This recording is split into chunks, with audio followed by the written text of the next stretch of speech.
Good morning, boys. Today I am going to discuss partnership deed.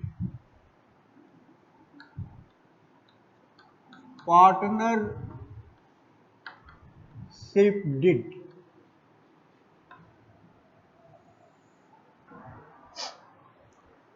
Partnership comes into existence by an oral or written agreement. It is better to have written agreement to avoid any dispute. It is an important legal document. It must be signed by all partners. It contains some clauses which are as follow. Number one,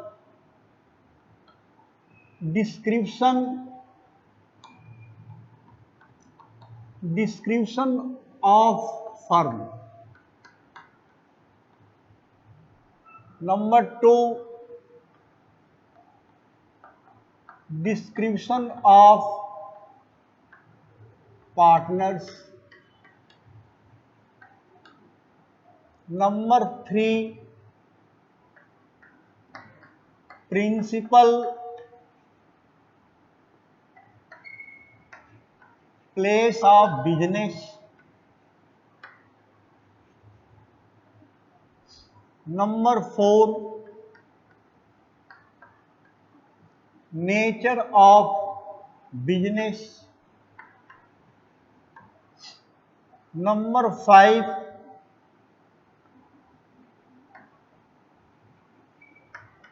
commencement of business.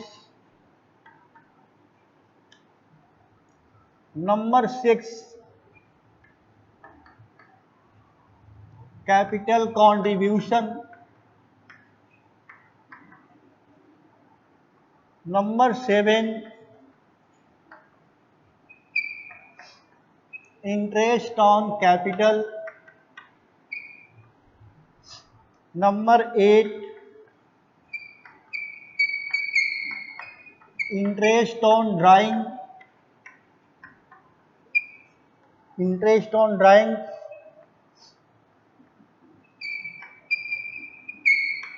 Interest on partners loan.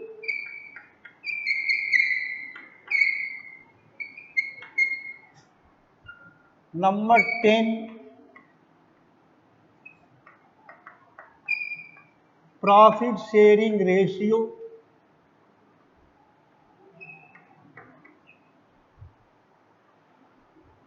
Number 11, remuneration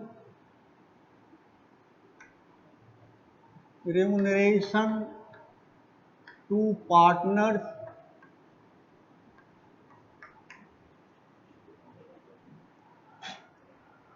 Remuneration to partners. Next, valuation of goodwill.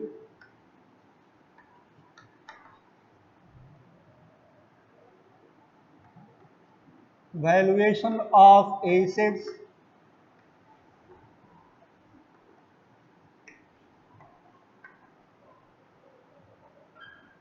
Number 14,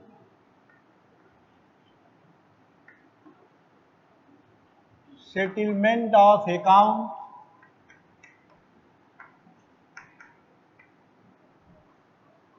Number 15,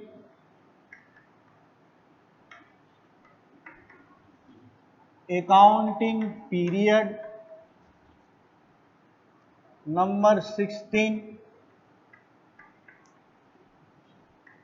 rights and duties.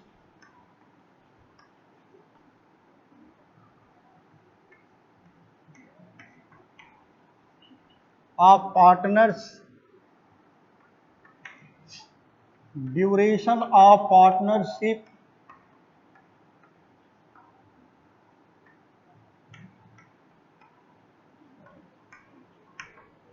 Duration of partnership. Number 18, death of a partner.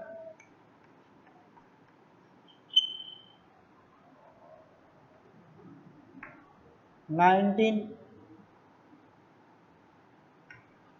bank account operation.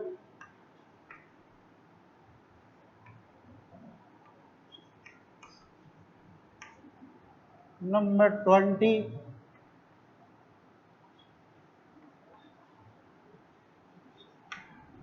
settlement of dues. Sorry, dispute. Settlement of dispute. DISPUTS. These are the main clauses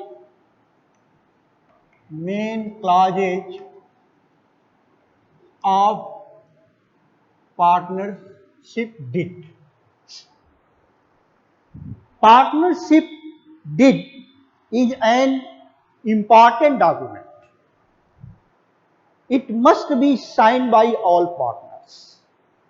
It contains all the terms and conditions. It explains the relationship of partners. Mainly, the partnership deed contains the some clauses. See one by one. Number 1, description of firm. Description of firm here means name of firm, address of the firm is properly written. Number 2, description of partners, full name of all partners, permanent addresses of all partners, age of each partners. These are written under the description of partners. Next, principal places of business. Where will be the head office of the partnership firm? If its partnership may carry on its business at different places. So, the address of the head office is written in this clause. The name of the state in which the head office will be located. It is essential in order to decide the jurisdiction of the High Court. So, it is also essential. Next, nature of business. What type of business is to be carried on by this partnership firm? That should be properly mentioned in the deed. Next, commencement of business. On which date the partnership firm starts its business? That should be written in the deed. Capital contribution.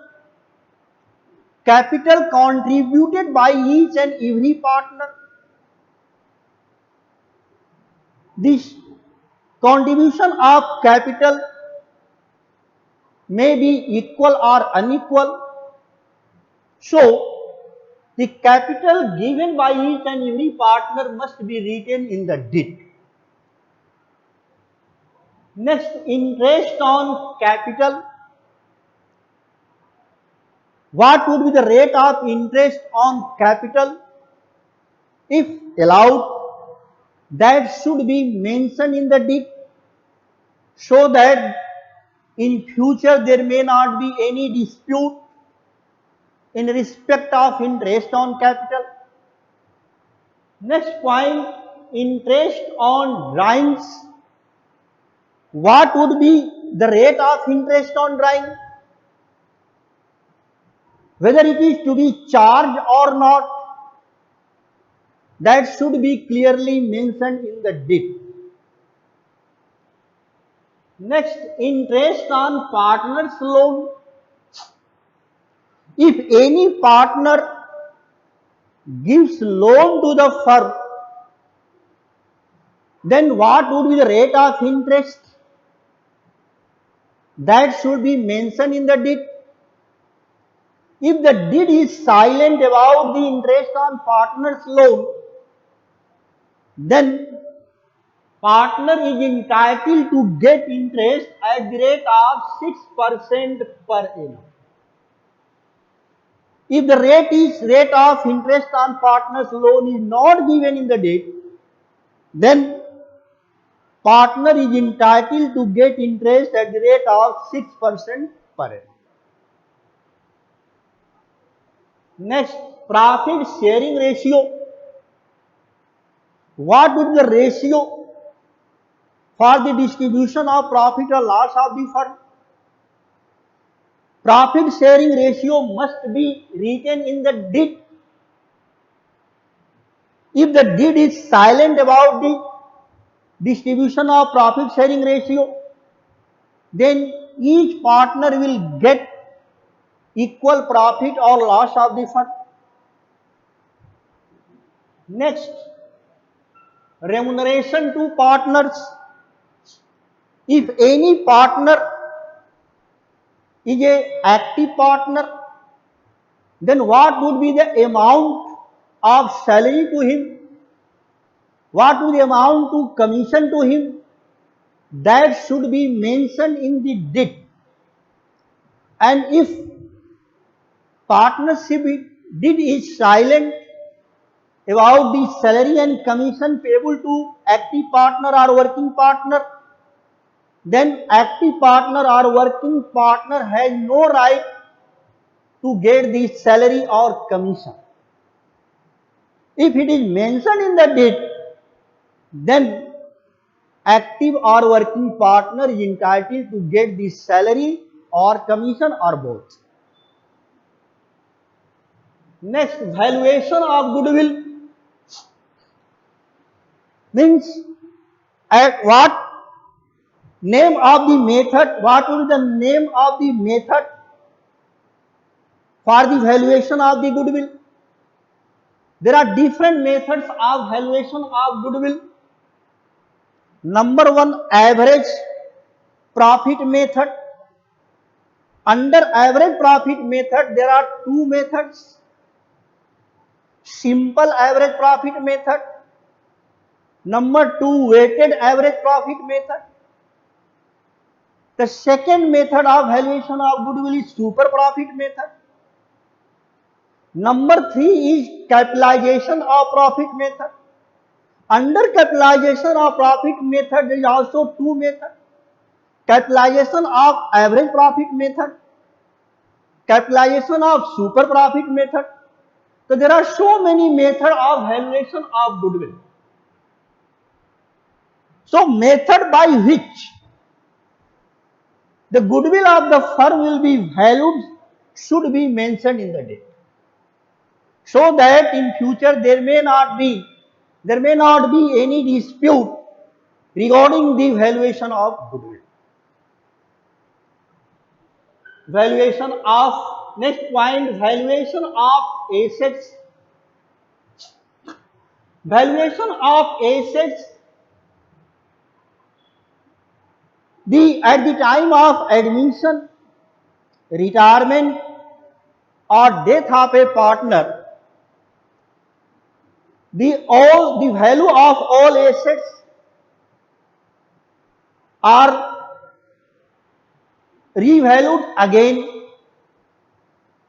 Similarly, all the liabilities are reassessed at the time of admission, retirement, death of a partner. Then the partner will have to take the decision regarding the assets and liabilities, whether it will be shown in the balance sheet at revised value or old value. That should be mentioned in the deed. Similarly, as I have told you that there are different methods of valuation of goodwill. Valuation of goodwill is also essential at the time of admission, retirement, death of a partner. Similarly, at the time of admission, retirement or death of a partner, all the assets are revalued and all the liabilities are reassessed. Then they will have to take the decision whether the assets and liabilities will be shown in the balance sheet at revised value or old value. It should be mentioned in the deed. Next, settlement of accounts. The manner by which amount payable to retiring partner or any dead partner, that should be mentioned in the deed. That is called settlement of accounts.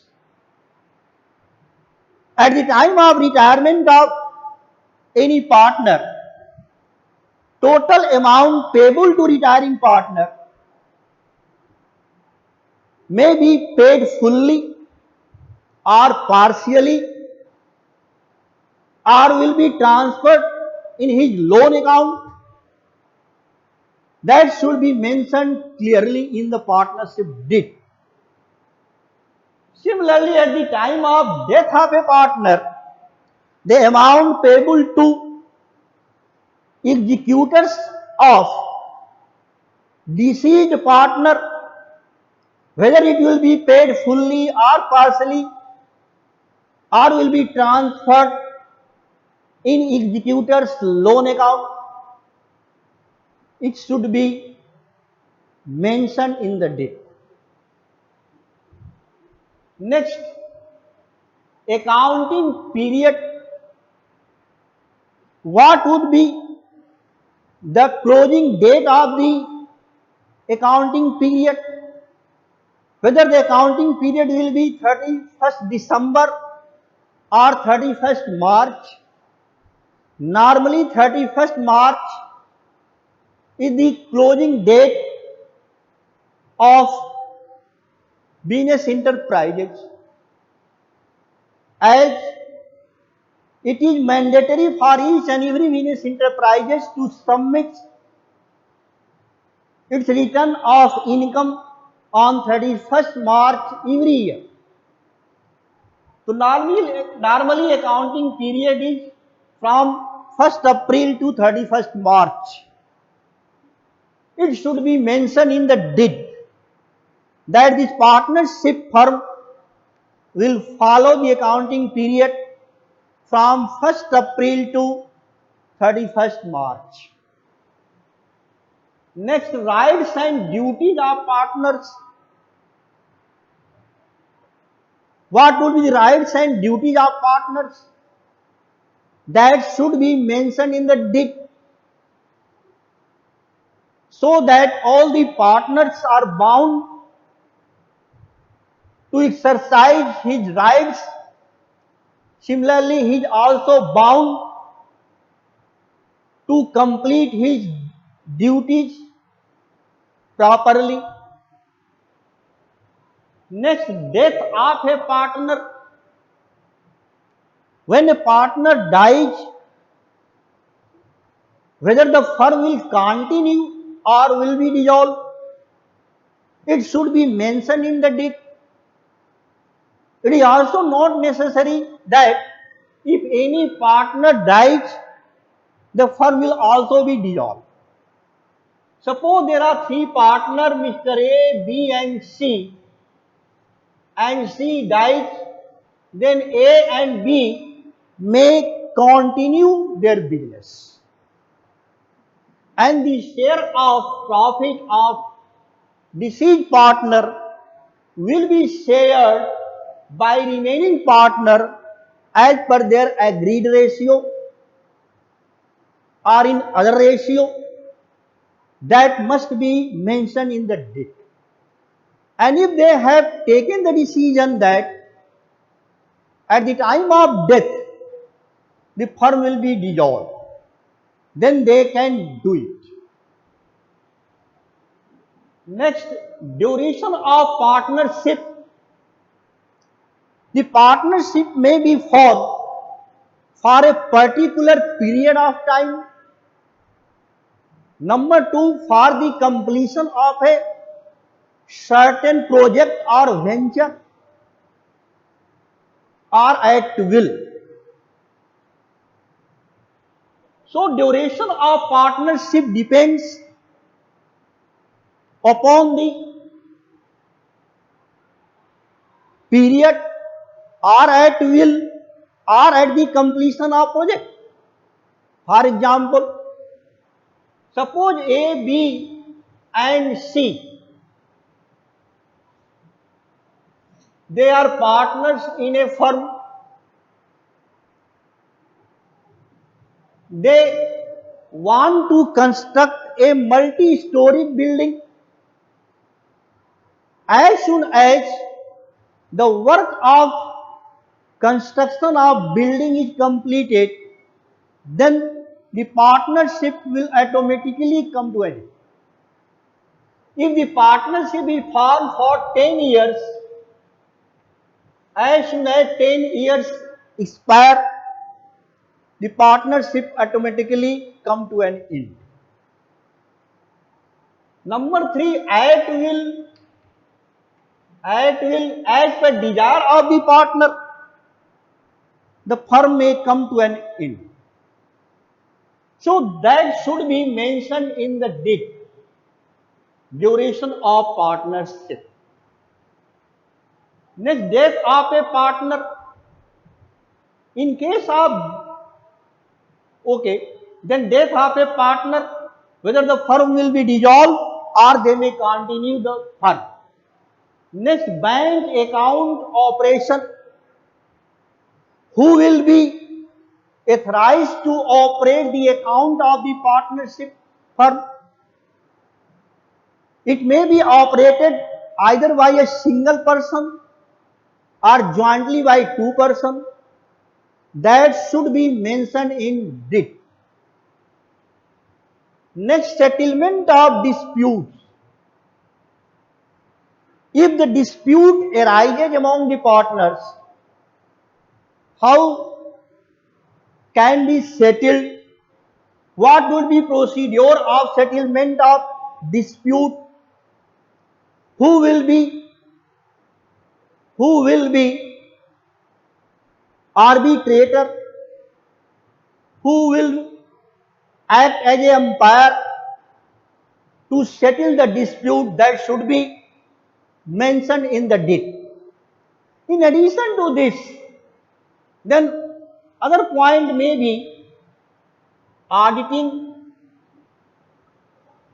auditing, auditing of accounts.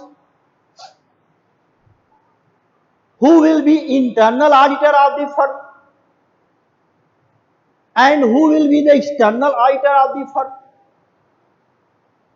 So there are so many clauses which must be, so many clauses in the partnership deed. I have written some important clauses of partnership deed. So these are the contents of partnership deed. Partnership deed must be signed by all partners. As I have told you that partnership comes into existence by an agreement. Agreement may be oral or written, but it would be better that it should be in writing, so that in future there may not be any dispute, and if the dispute arises, then the deed will be more helpful for the settlement of dispute. Thank you, Aj.